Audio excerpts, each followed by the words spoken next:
Good morning, my brothers and sisters. It is I, Joe, the Jesus Guy, once again with another episode of Spiritual Breakfast. Today we're going to be talking about how to control our anger.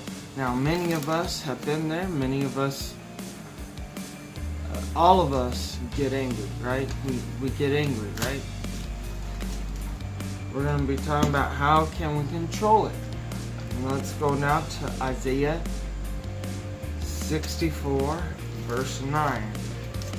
Do not be furious, O Lord, nor remember iniquity forever. Indeed, please look, we are all your people. In this verse, the prophet Isaiah implores God with these words: do not be furious, O Lord, nor remember iniquity forever. This passage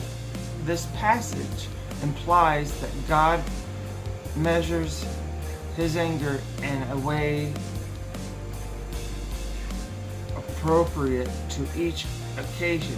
We too can learn how to measure our anger and focus so that we can do no harm. How do we go about that? Now, go with me to Ephesians 4:26. Ephesians 4:26. Here it says, be angry and do not sin.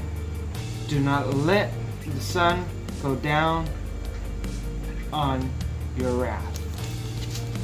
Do not let the sun go down on your wrath. Do not let it. Do not let it go down on.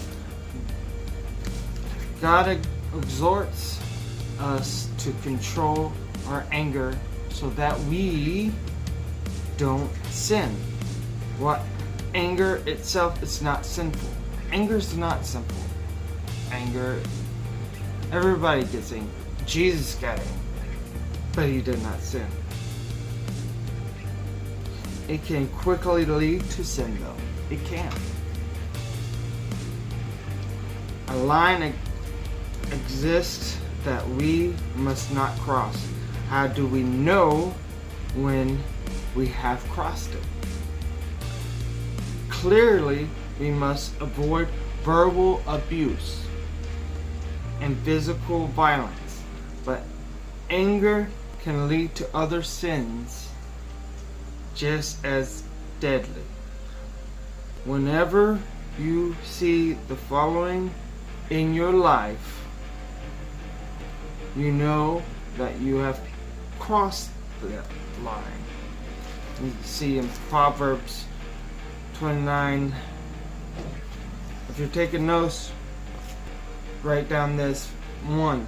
Strife, S-T-R-I-F-E, strife, in Proverbs 29:22, tells us that an angry man stirs up strife. An angry man stirs up strife. Strife can take many forms, but it always pits one person against another, even if this doesn't become loud and violent.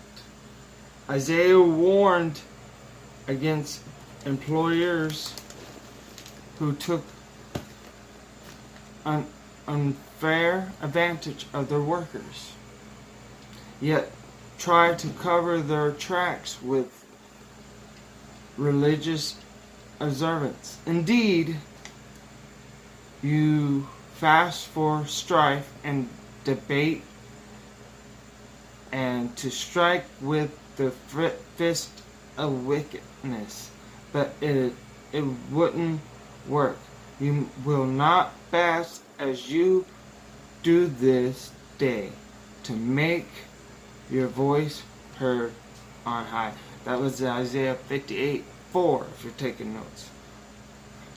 2. Bitterness. Psalms 30 verse 5 says, God's anger is but for a moment, God's anger is only for a moment. And in Ephesians 4:26 warns us against staying angry overnight. Extended anger usually leads to bitterness. So God instructs us, let all bitterness, wrath, anger, claim, or evil speaking be put away from you with all malice. Ephesians 4:31. 3. Isolation. Nursing our anger leads to people becoming separated from each other. Proverbs 16:28 warns us against this by pointing out that a whisper separates the best of friends. Now 4. Retaliation. Romans 12:19 addresses this directly by saying, do not avenge yourself, but rather give place to wrath, for it is written, vengeance is mine, I will repay, says the Lord. Remember that wrath. Remember, the wrath of men does not produce the righteous of God. James 1:12. I'm going to read that again. Remember that the wrath of men does not produce the righteous of God. So when we have wrath with our anger, it's not a product of righteousness of God. God does not require us to understand His will, just obey it, even if it seems unreasonable. To live the Christian life is allow Jesus to live His life in and through us. We must not cross that line. So, what we learned is we can be angry. Just do not use foul language when we're angry, or do not violence. What they mean by that is like punching and beating up one another. You can be angry all you want. Just don't sin. Don't get violent, or don't use bad language when you're angry. I know it's hard for us to do that, but we can control our anger through Christ. All things are possible. Now, before I end this video, tomorrow there will not be a spiritual breakfast, but instead there will be a sermon. I'm going to prepare a sermon tonight. We're going to go. I'm not telling you when exactly I'm going to upload the video. It's probably going to be in the morning. Yeah, it's going to be in the morning. There will not be a daily word tomorrow either. So, if you don't see those 2 videos in the morning, you know why. It's because there's a major sermon is going to go happen. I'm going to talk about Revelations and the end times and all that good stuff. I want to thank each and every one of you for watching. I want to say may God bless you throughout your day. And I love each and every one of you. And I'll see you next time. Bye.